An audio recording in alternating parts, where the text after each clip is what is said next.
അസ്സലാമു അലൈക്കും. കേൾക്കണില്ലേ അല്ലേ? ഇങ്ങോട്ട് വരുമോ? ഇങ്ങോട്ട് വന്നോളൂ. ഇവിടൊക്കെ ഇരിക്കാം, നിങ്ങൾക്ക് മടിയില്ലെങ്കിൽ ഇവിടെ ഇരിക്കാം. പിന്നെ എനിക്ക് വേറൊരു കാര്യം പറയാനുള്ളത്, നമ്മുടെ ഈ പരിപാടി നടത്തുന്ന നമ്മുടെ സംഘാടകരില്ലേ, അവരിങ്ങോട്ട് വരൂ. എല്ലാവരും ഇങ്ങോട്ട് വരണം. ഇവിടെ വേദിയിലോ എവിടെയെങ്കിലും ഇരിക്കണം.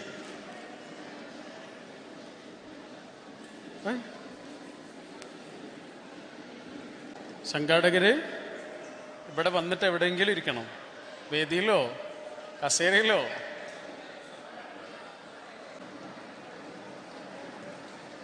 നമ്മുടെ അടുത്തിരിക്കുന്ന ആളെ നിങ്ങൾക്ക് പരിചയമുണ്ടോ? അടുത്തിരിക്കുന്ന ആളെ പരിചയമുണ്ടോ? ഉണ്ടോ? ചിലരൊന്നും അറിയില്ലല്ലോ. അടുത്തിരിക്കുന്ന ആൾക്കൊരു സലാം കൊടുത്തിട്ട് ഒന്ന് അങ്ങോട്ട് പരസ്പരം ഒന്ന് സലാം പറയുമോ, ഒന്ന് പേര് പറയോ? സലാം പറഞ്ഞിട്ട് ഒന്ന് പേര് പറയോ? അടുത്തിരിക്കുന്ന ആളെ ഒന്ന് പരിചയപ്പെടോ? റാഫിനൊക്കെ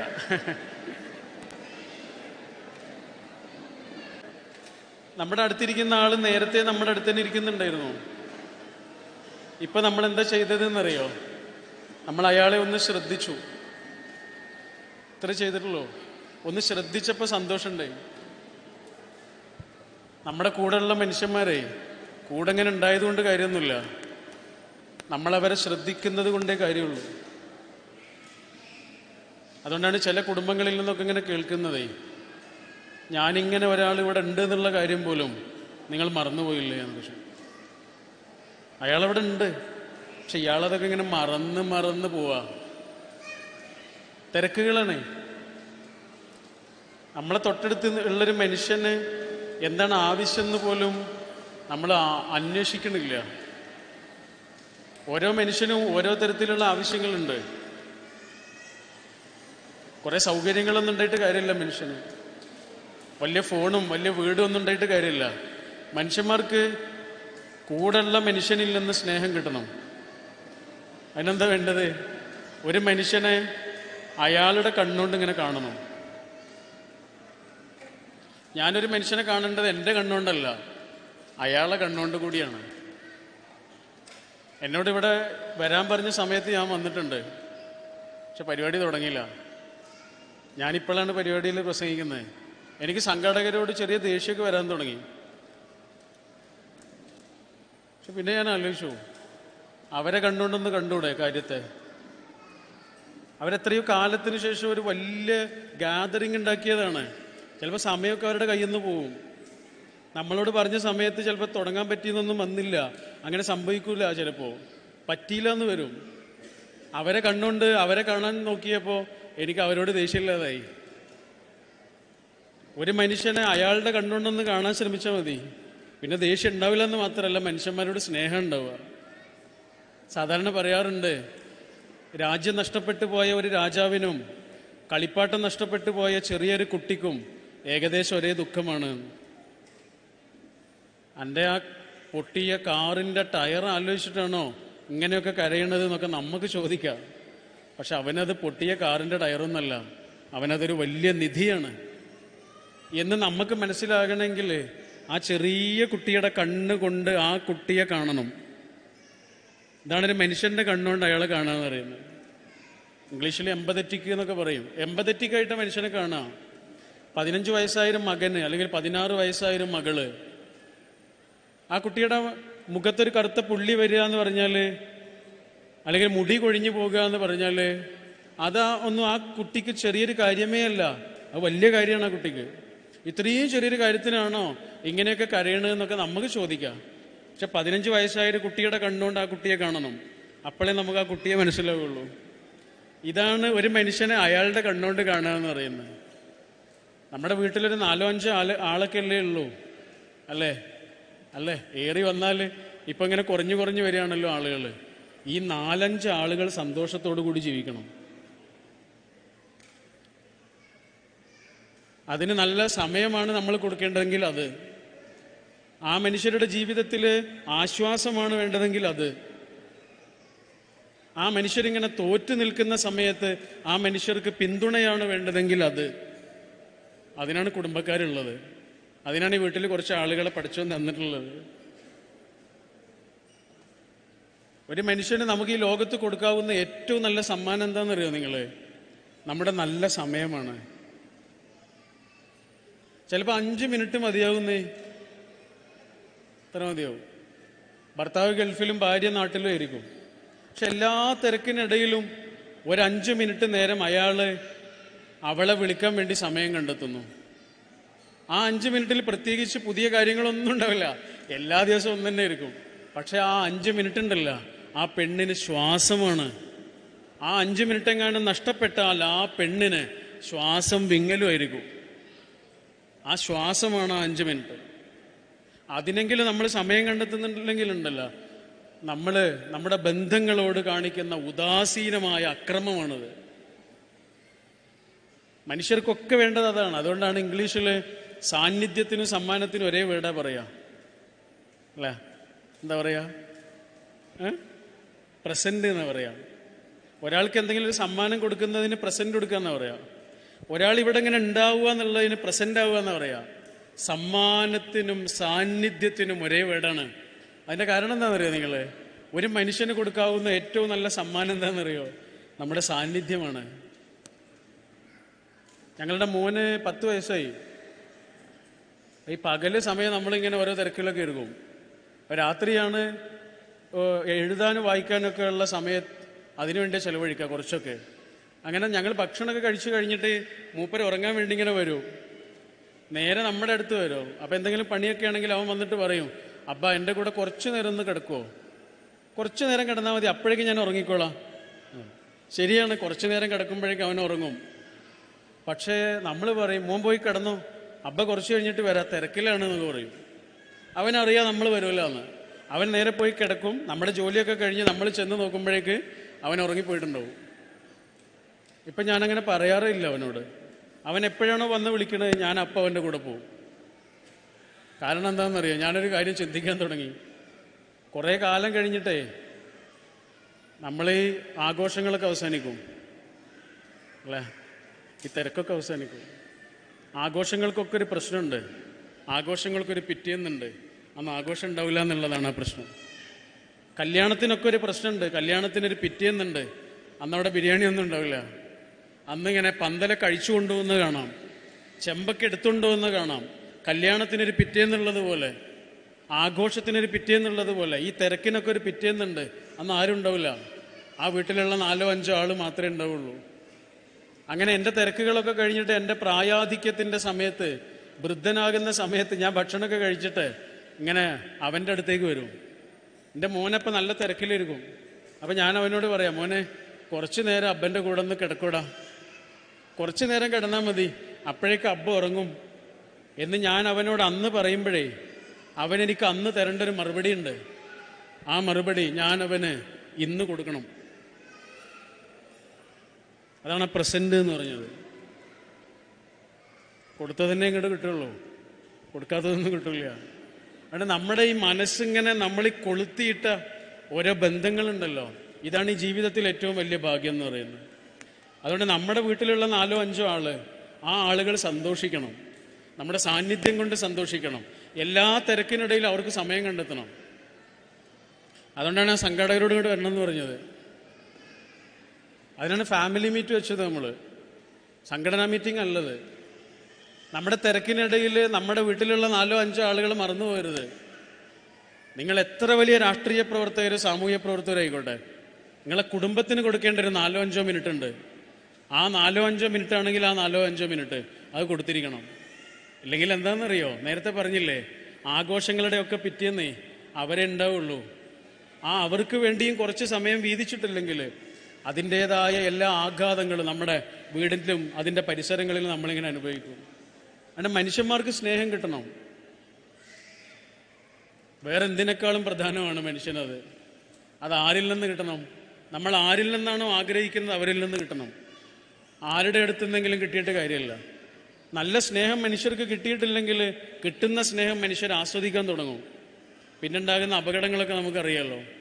അതുകൊണ്ട് ഈ കൂടെയുള്ള മനുഷ്യനെ ഇങ്ങനെ ചേർത്ത് പിടിച്ചിട്ട് ആ മനുഷ്യൻ്റെ നെറ്റിയിൽ ഉമ്മ കൊടുത്ത് ആ മനുഷ്യനോട് പറയണം, എനിക്ക് നിങ്ങൾ ഒരുപാട് പ്രിയപ്പെട്ട ആളും ഒരുപാട് വിലപ്പെട്ട ആളുമാണ് എന്ന് പറയണം. ഐ ലവ് യു എന്ന് മാത്രമല്ല പറയേണ്ടത്, ഐ വാല്യൂ യു എന്നും കൂടി പറയണം. എനിക്ക് നിങ്ങൾ പ്രിയപ്പെട്ട ഒരാൾ മാത്രമല്ല, എനിക്ക് നിങ്ങൾ വിലപ്പെട്ട ഒരാളുമാണ്. അതാണ്. ജയിച്ച കുട്ടിയുടെ കൂടെ മാത്രമല്ല നിൽക്കേണ്ടത്, തോറ്റ കുട്ടിയുടെ കൂടെയും നിൽക്കണം. അതാണ് ഒരു നല്ല രക്ഷിതാവ് എന്ന് പറയുന്നത്, അല്ലേ? ഒരേ വീട്ടിൽ പഠിക്കുന്ന കുട്ടി ഉണ്ടാവും, പഠിക്കാത്ത കുട്ടി ഉണ്ടാവും. രണ്ടാളുകളും വൈകുന്നേരം ഇങ്ങനെ വായിക്കാൻ വേണ്ടി ഇരിക്കും, അല്ലേ? ഈ പഠിക്കുന്ന കുട്ടിയോടൊന്നും പറയണ്ട, അവൻ്റെ കാര്യങ്ങളൊക്കെ അവൻ ചെയ്തിട്ടുണ്ടാവും. പക്ഷെ പഠിക്കാത്ത കുട്ടിയുണ്ട്, അവനിതൊന്നും അറിഞ്ഞിട്ടുണ്ടാവില്ല,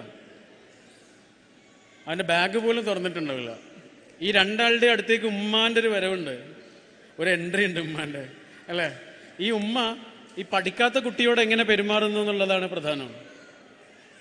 അവനോട് ദേഷ്യപ്പെടുകയാണോ? അവനോട് ചൂടാവുകയാണോ? അവൻ്റെ എല്ലാ ആത്മവിശ്വാസം കൂടി ഇല്ലാതാവും, അത്രയേ ഉള്ളൂ. എന്നാൽ അവനെ ഇങ്ങനെ പ്രോത്സാഹിപ്പിച്ച് ഒരു വരി എഴുതിയാൽ പോലും ചെറിയ സമ്മാനങ്ങൾ കൊടുത്ത്, നല്ല വാക്കുകളുടെ സമ്മാനങ്ങൾ കൊടുത്ത് അവനെ പ്രോത്സാഹിപ്പിച്ച് അവൻ്റെ ഉള്ളിലെ ഒരു ചെറിയ ഇത്തിരി വെട്ടത്തെ നിങ്ങളിങ്ങനെ കത്തിക്കാനാണ് ശ്രമിക്കുന്നതെങ്കിൽ ചിലപ്പോൾ അവന് പഠിക്കാനൊന്നും കഴിയില്ലായിരിക്കാം. മോനൊന്ന് പഠിച്ചു നോക്ക്, ഇക്കാക്കനേക്കാൾ ഉഷാറാകാൻ പറ്റും.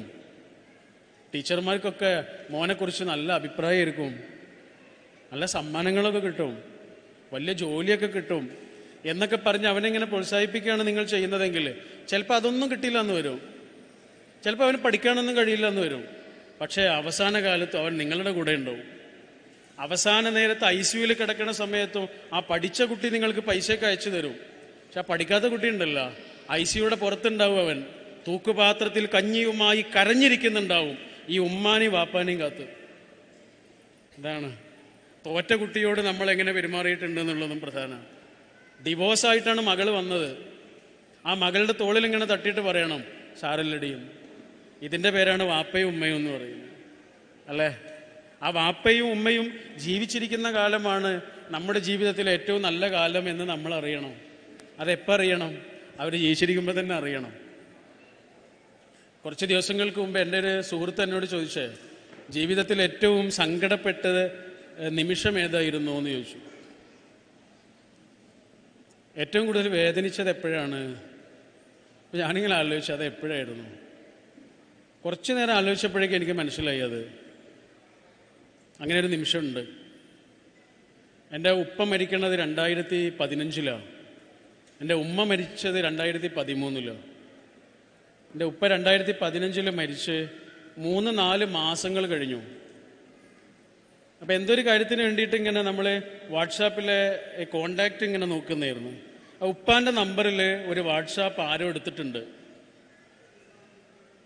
4 മാസമൊക്കെ ഒരാൾ നമ്പർ ഉപയോഗിക്കാതിരുന്നാൽ കമ്പനി ആ നമ്പർ വേറെയുള്ള ആളുകൾക്ക് കൊടുക്കും. അതാണ് സംഭവിച്ചത്. അങ്ങനെ അയാൾ ആ നമ്പറിൽ വാട്സാപ്പ് എടുത്തിട്ടുണ്ട്. അപ്പോൾ ഇനി ആ നമ്പർ എൻ്റെ കയ്യിൽ വെക്കേണ്ട കാര്യമല്ല, ഞാൻ ആ നമ്പർ ഡിലീറ്റ് ചെയ്തു. പക്ഷെ ഡിലീറ്റ് ചെയ്ത് കഴിഞ്ഞപ്പോഴാണ് ഞാൻ ആലോചിച്ചത്, ഇപ്പ എന്ന പേരിലാണ് ഞാനത് സേവ് ചെയ്തിരുന്നത്.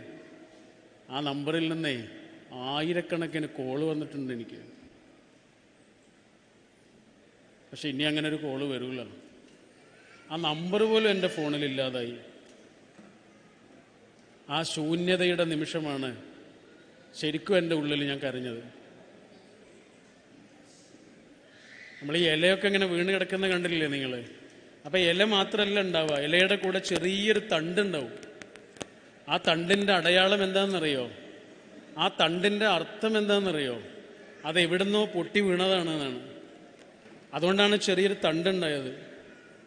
ആ പൊട്ടി വീണ നമ്മളെവിടുന്നാണോ പൊട്ടി വീഴുന്ന എന്നൊരു തണ്ടുണ്ടല്ലോ, നമ്മൾ അടർന്നു വീണ ഒരിടം, അതാണ് വാപ്പയമ്മ എന്ന് പറയുന്നത്.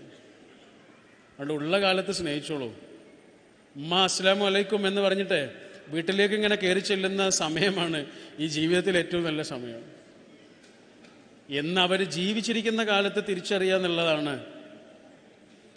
ഈ ജീവിതത്തിൽ നമ്മൾ അറിയേണ്ട ഏറ്റവും വലിയ ജ്ഞാനം എന്ന് പറയുന്നത്.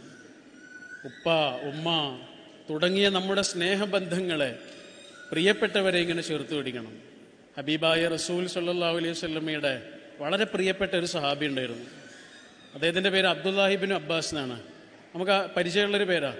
അദ്ദേഹത്തിൻ്റെ അടുത്ത് ഒരാൾ വന്നേ, എന്നിട്ട് വന്നിട്ട് ചോദിച്ചു, ഞാൻ ഒരുപാട് തെറ്റുകളൊക്കെ ചെയ്ത ആളാണ്, കുറേ തെറ്റുകൾ ചെയ്തിട്ടുണ്ട്, എന്താണ് അതിന് പരിഹാരം എന്ന് ചോദിച്ചു. അടുത്ത കാലത്ത് ഇസ്ലാം സ്വീകരിച്ച ഒരാളാണ്. അപ്പം ഒരുപാട് അരുതായ്മകൾ ജീവിതത്തിൽ വന്നു പോയിട്ടുണ്ട്, അതിൻ്റെ ഒരു കുറ്റബോധമുണ്ട്, എനിക്ക് ആ കുറ്റബോധത്തിൽ നിന്ന് രക്ഷപ്പെടണം, എന്താണ് പരിഹാരം? അപ്പം അബ്ദുല്ലാഹിബിൻ അബ്ബാസ് റളിയല്ലാഹു അൻഹു ആ മനുഷ്യനോട് ചോദിക്കണത്, നിങ്ങളുടെ ഉമ്മ ജീവിച്ചിരിപ്പുണ്ടോന്നാണ്. അപ്പോൾ അയാൾ പറഞ്ഞു, ഇല്ല, എൻ്റെ ഉമ്മ മരിച്ചുപോയി. നിങ്ങളുടെ വാപ്പ ജീവിച്ചിരിപ്പുണ്ടോ? ഇല്ല, എൻ്റെ വാപ്പയും മരിച്ചുപോയി. എന്നാൽ പിന്നെ നിങ്ങൾ നല്ല സൽക്കർമ്മങ്ങളൊക്കെ ചെയ്യൂ, അപ്പം നിങ്ങൾക്ക് ആ കുറ്റബോധം ഇല്ലാതായിക്കോളും, പാപങ്ങളൊക്കെ പൊറുക്കും. അങ്ങനെ ആ മനുഷ്യൻ അത് കേട്ട് അവിടുന്ന് പോവുകയും ചെയ്തു. അപ്പോൾ കൂടെയുള്ള സഹാബികൾ ചോദിച്ചു, അതെന്താ ഒരുപാട് തെറ്റുകൾ ചെയ്തിട്ടുണ്ട് എന്ന് പറഞ്ഞ ഒരാളോട് ഉമ്മ ജീവിച്ചിരിപ്പുണ്ടോ വാപ്പ ജീവിച്ചിരിപ്പുണ്ടോ എന്ന് ചോദിച്ചത്? അപ്പോൾ അബ്ദുല്ലാഹിബിൻ അബ്ബാസ് കൊടുക്കുന്ന മറുപടി കേട്ടുള്ളൂ. അദ്ദേഹം പറഞ്ഞു, അതെന്താണെന്നറിയോ, നമ്മുടെ ഉമ്മയെയും വാപ്പയെയും ഇങ്ങനെ സന്തോഷിപ്പിച്ചാൽ നമ്മുടെ പാപങ്ങൾ അള്ളാഹു പുറത്തു തരും എന്നെൻ്റെ റസൂൽ എന്നോട് പറഞ്ഞിട്ടുണ്ട്. അതാണ്, ഉമ്മയെയും വാപ്പയെയും ഇങ്ങനെ സന്തോഷിപ്പിച്ചാലേ, അവരുടെ ആനന്ദങ്ങൾക്ക് നമ്മളിങ്ങനെ സമയം കൊടുത്താലേ, അവർക്ക് പ്രിയപ്പെട്ടവരുടെ അടുത്തേക്ക് അവരെയും കൊണ്ട് ഇങ്ങനെ പോകുമ്പോഴേ, അവർക്ക് പ്രിയപ്പെട്ടവരെ ഇങ്ങനെ കാണിച്ചു കൊടുക്കുമ്പോഴേ അവരുടെ മുഖത്തുണ്ടാകുന്ന ഒരാനന്ദം നമ്മുടെ ജീവിത പുസ്തകത്തിൽ നിന്ന് പാപങ്ങളുടെ അധ്യായങ്ങൾ ഓരോന്നായി ഇങ്ങനെ മാഞ്ഞു പോകുന്നതിന് കാരണമാകുമെന്നാണ് ലോകാനുഗ്രഹിയായ പ്രവാചക തിരുമേനി പഠിപ്പിച്ചു തരുന്നത്. അതാണ് വാപ്പയും ഉമ്മയും നമ്മുടെ ജീവിതത്തിൽ കിട്ടുന്ന ഏറ്റവും വലിയ ഭാഗ്യമാണ്. അതുപോലെയാണ് ജീവിതത്തിൽ നമ്മുടെ ജീവിതത്തിലേക്ക് വരുന്ന നമ്മുടെ പ്രിയപ്പെട്ടവൾ, ഇണയായി തുണയായി ഇങ്ങോട്ട് വരുന്ന ആള്. രക്തബന്ധമാണോ എന്ന് ചോദിച്ചാൽ അല്ല, രക്തബന്ധമൊന്നുമല്ല. വ്യക്തിബന്ധമാണോ എന്ന് ചോദിച്ചാൽ അതുമല്ല. പിന്നെ എന്താണിത്? ഈ ആൾ അറിയാത്ത രഹസ്യം വല്ലതും ഉണ്ടോ? ഒന്നുമില്ല, അല്ലേ? മലയാളത്തിൻ്റെ പ്രിയപ്പെട്ട നടൻ മമ്മൂട്ടിയോട് ആരോ ഒരാൾ ചോദിക്കുന്നുണ്ട്, എന്താണ് ഭാര്യയോട് ഇത്ര സ്നേഹം ഉണ്ടാവാൻ കാരണം? സിനിമ എന്ന് പറഞ്ഞാൽ നമുക്കറിയാലോ, ബന്ധങ്ങൾക്കൊന്നും വലിയ വിലയില്ല അവിടെ. കല്യാണം കഴിക്കും, 2 ദിവസം കഴിഞ്ഞാൽ ഒരു ഡിവോഴ്സ് ആവുകയും ചെയ്യും, അല്ലേ? അത്രയും ബന്ധങ്ങൾക്ക് വിലയില്ലാത്ത ഒരു ഇടമാണ്. പക്ഷെ ആ മനുഷ്യൻ പറഞ്ഞ മറുപടി എന്താണെന്നറിയാം? അദ്ദേഹം പറഞ്ഞു, നമുക്ക് ജീവിതത്തിൽ കുറേ ബന്ധങ്ങൾ കിട്ടും, മക്കള്, പേരക്കുട്ടികൾ, ഇങ്ങനെ കുറേ ബന്ധങ്ങൾ. ഇതൊന്നും അറുത്തു മാറ്റാൻ പറ്റില്ല. പക്ഷെ ഭാര്യയെ ഏത് സമയത്ത് വേണമെങ്കിലും അറുത്തു മാറ്റാം, അല്ലേ? പക്ഷെ അറുത്ത് മാറ്റാൻ പറ്റാത്ത ബന്ധങ്ങളൊക്കെ തരുന്നത് ആരാന്നറിയാം? ഈ അറുത്ത് മാറ്റാൻ പറ്റുന്ന ആളാണ്. ഒരു വാക്കാണത്. അറുത്തു മാറ്റാനാകാത്ത ബന്ധങ്ങളൊക്കെയും തരുന്നത്, ഗർഭം ചുമന്ന് കഷ്ടപ്പെട്ട് നമുക്ക് വേണ്ടി തരുന്നത്, ഏത് നിമിഷവും ഇങ്ങനെ അറുത്തു മാറ്റാവുന്ന ഒരു ബന്ധമാണ്. പ്രിയപ്പെട്ടവള് തന്നെയാണ്. നമ്മുടെ മനസ്സിങ്ങനെ കൊരുത്തിടേണ്ട ബന്ധമാണത്. നമ്മുടെ ആനന്ദങ്ങളുടെയും നമ്മുടെ മോഹങ്ങളുടെയും നമ്മുടെ വലിയ വലിയ കിനാവുകളുടെയും ഒക്കെ അവസാനത്തെ സങ്കേതമാണത്.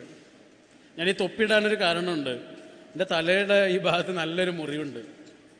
മിനിഞ്ഞാന്ന് രാത്രി വീട്ടിൽ സോഫയിൽ ഇങ്ങനെ വായിച്ചുകൊണ്ടിരിക്കുമ്പോൾ വീണുപോയി. സോഫയുടെ അടുത്തൊരു അലമാരയുണ്ട്, അതിൻ്റെ ഷാർപ്പിൽ തല പോയിട്ട് ഇടിച്ച് നല്ലൊരു മുറിവായി.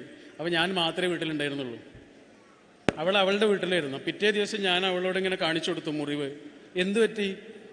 റൂമിലെ അലമാര ഇടിച്ചു പോയി, അങ്ങനെ മുറിവായതാ. അവളിങ്ങനെ സ്തംഭിച്ചു നിൽക്കുന്നുണ്ട്. എന്തു പറ്റി? അവൾ പറഞ്ഞേ, എത്ര സമയത്താണ് അത് സംഭവിച്ചത്? രാത്രി. ഞാൻ പറഞ്ഞൊരു 10:15 ആയിട്ടുണ്ടാവും. ആണോ? എന്നാൽ ഞാൻ ഏകദേശം ആ സമയത്തൊരു സ്വപ്നം കണ്ടു. അതെന്താണ്? നമ്മുടെ വീട്ടിൽ നമ്മുടെ റൂമിൽ വെച്ച് നിങ്ങൾക്ക് എന്തോ പറ്റുന്നത്. അവളെന്നോട് പറഞ്ഞതാ. ഞാൻ വൈക്കം മുഹമ്മദ് ബഷീറിൻ്റെ പുസ്തകത്തിൽ വായിച്ചിട്ടുണ്ട്, ബാല്യകാല സഖികൾ. ഒരാൾക്ക് എന്തോ പറ്റുമ്പോൾ അയാൾക്ക് ഏറ്റവും പ്രിയപ്പെട്ട ഒരാൾക്ക് മനസ്സിലുണ്ടാകുന്ന ചില തോന്നലുകളൊക്കെ. ബഷീറിൻ്റെ ജീവിതത്തിൽ അങ്ങനെ ഉണ്ടായിട്ടുണ്ടെന്ന് പറയുന്നു. വാപ്പ മരിച്ച സമയത്ത് തല ഇങ്ങനെ കുടുങ്ങിപ്പോയി എന്നൊക്കെ പറയുന്നുണ്ട്. ഇതാണ് പ്രിയപ്പെട്ടവർ എന്ന് പറയുന്നത്. നമ്മുടെ മനസ്സിങ്ങനെ മറ്റൊരിടത്ത് തൂക്കി വെക്കുക. ഒരു കുഞ്ഞ് വിശന്ന് കരയുമ്പോൾ ആ കുഞ്ഞിൻ്റെ അമ്മ ലോകത്തെവിടെയാണെങ്കിലും അവളുടെ മുലപ്പാൽ ചുരത്തിയിരിക്കും എന്നാണ് പറയുന്നത്. അതാണ് ആ ഹൃദയബന്ധം. ഒരു കുഞ്ഞ് വിശന്ന് കരയുന്നുണ്ടെങ്കിൽ ആ കുഞ്ഞിന് പാല് കൊടുക്കേണ്ട സമയത്ത് ആ കുഞ്ഞിൻ്റെ അമ്മ ലോകത്ത് എവിടെയാണെങ്കിലും ആ അമ്മയുടെ മുലപ്പാല് ചുരത്തിയിരിക്കുന്നു. UG കൃഷ്ണമൂർത്തി എന്ന ഇന്ത്യ കണ്ട വളരെ മഹാനായൊരു ദാർശനികനുണ്ട്, അദ്ദേഹത്തിൻ്റെ പുസ്തകത്തിലുള്ളതാണ്. എന്നിട്ട്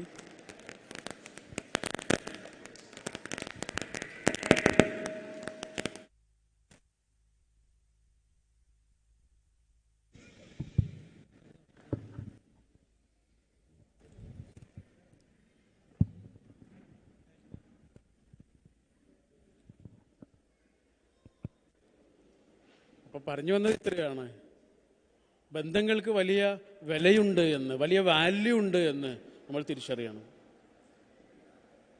നമ്മൾ കാരണം മനുഷ്യരുടെ മുഖത്ത് പുഞ്ചിരി ഉണ്ടാകാൻ പാടുള്ളൂ എന്ന് നമ്മൾ തിരിച്ചറിയണം. നമുക്ക് ഈ മനുഷ്യരാണ് ഉള്ളത്, പടച്ചോൻ തന്ന ഏറ്റവും വലിയ സമ്മാനമാണ് എന്ന് നമ്മൾ തിരിച്ചറിയണം. ആ മനുഷ്യരുടെ സന്തോഷങ്ങൾക്ക് സമയം കണ്ടെത്തണം. തിരക്കുകളുടെ എല്ലാം ഇടയിലും അവർക്ക് വേണ്ടി കുഞ്ഞു കുഞ്ഞു നിമിഷങ്ങളെ സമ്മാനിക്കണം. അതാണ് ഈ ഇണയും തുണയും തമ്മിലുള്ള ബന്ധം, ഭാര്യയും ഭർത്താവും തമ്മിലുള്ള ബന്ധം എന്ന് പറയുന്നത് ഒരു മരം പോലെയാണ് ശരിക്കും. ആ മരത്തിൽ കുറേ പക്ഷികളൊക്കെ വന്നിട്ട് കൂട് കൂട്ടും. പക്ഷെ പക്ഷികളൊക്കെ കുറച്ച് കാലം കഴിഞ്ഞാൽ പോവും, ഈ മരം ബാക്കിയാവും അല്ലേ? ഒരു തുറമുഖം പോലെയാണ്. ആ തുറമുഖത്ത് കുറേ കപ്പലുകളൊക്കെ വരും, കുറച്ച് സമയം കഴിഞ്ഞാൽ കപ്പലൊക്കെ അവിടെ നിന്ന് പോകും, തുറമുഖം ബാക്കിയാവും. ഇതുപോലെയാണ് ഭാര്യയും ഭർത്താവും. കുറേ ആളുകളുണ്ട്, നമ്മുടെ ചങ്ങാതിമാർ, മക്കള്, കുടുംബങ്ങൾ, അയൽക്കാർ, സുഹൃത്തുക്കൾ, അതൊക്കെ നമ്മുടെ ജീവിതവുമായി ബന്ധപ്പെട്ട് കിടക്കുന്നുണ്ടാവും. പക്ഷെ അവരൊന്നും നമ്മുടെ റിലേഷൻഷിപ്പിനെ ബാധിക്കാൻ പാടില്ല. അതാണ്, കാരണം അവരൊക്കെ പോവും, നമ്മൾ ബാക്കിയാവും. മക്കൾ പോലും പോവും. കുറേ കാലം കഴിഞ്ഞാലേ അവരവരുടെ വഴിക്ക് പോവും, നമ്മൾ രണ്ടാളെ ബാക്കി ഉണ്ടാവുള്ളൂ. ആ രണ്ടാളുണ്ടല്ലോ ജീവിതത്തിൽ പഠിച്ചവനിങ്ങനെ ഒന്നിപ്പിച്ച രണ്ടാളുകളാണ്. ഹൃദയത്തോടെ ഇങ്ങനെ ചേർന്നൊട്ടിയ രണ്ട് മനുഷ്യരാണ്. ആ മനുഷ്യർ നമ്മൾ കാരണം സങ്കടപ്പെടാൻ പാടില്ല, നമ്മുടെ അസാന്നിധ്യം കാരണം സങ്കടപ്പെടാൻ പാടില്ല, നമ്മൾ സമയം കൊടുക്കാത്തതിൻ്റെ പേരിൽ കരയാൻ പാടില്ല. കുറച്ച് സമയം എനിക്കൊന്ന് തന്നൂടെ എന്ന് നമ്മുടെ മുന്നിൽ കേണപേക്ഷിക്കേണ്ട ആളല്ല അത്, ആ മനുഷ്യൻ ചോദിക്കാതെ കൊടുക്കേണ്ടതാണത്. അതുകൊണ്ട് സമയം കണ്ടെത്തുക, മനുഷ്യരെ അഗാധമായി സ്നേഹിക്കുക, മനുഷ്യർക്ക് നമ്മുടെ ഇടയിൽ ഇങ്ങനെ ഇടം കൊടുക്കുക. ഇത്രയുമാണ് എനിക്ക് നിങ്ങളോട് പറയാനുള്ളത്. എനിക്ക് സമയം കുറവാണ്, നാളെ അതിരാവിലെ എഴുന്നേറ്റിട്ട് വേറൊരു യാത്ര പോകാനുള്ളത് കൊണ്ടാണ്. അതുകൊണ്ട് നിങ്ങളെ കാണാനും സംസാരിക്കാനും പറ്റിയതിലുള്ള സന്തോഷം പറഞ്ഞുകൊണ്ട് മറ്റൊരിക്കൽ ഇൻഷാ അല്ലാ ഞാൻ വിശദമായി സംസാരിക്കാൻ വരാമെന്നും പറഞ്ഞുകൊണ്ട് സംഘാടകർക്കുണ്ടായ പ്രയാസത്തിൽ ഞാൻ ക്ഷമ ചോദിച്ചുകൊണ്ട് ഇത്രയും നേരം ഇത്രയും ശ്രദ്ധയോടുകൂടി ഇവിടെ ഇരുന്ന നിങ്ങളോട് നന്ദി പറഞ്ഞുകൊണ്ട് ഞാൻ എൻ്റെ വാക്കുകൾ അവസാനിപ്പിക്കുന്നു. അസ്സലാമു അലൈക്കും.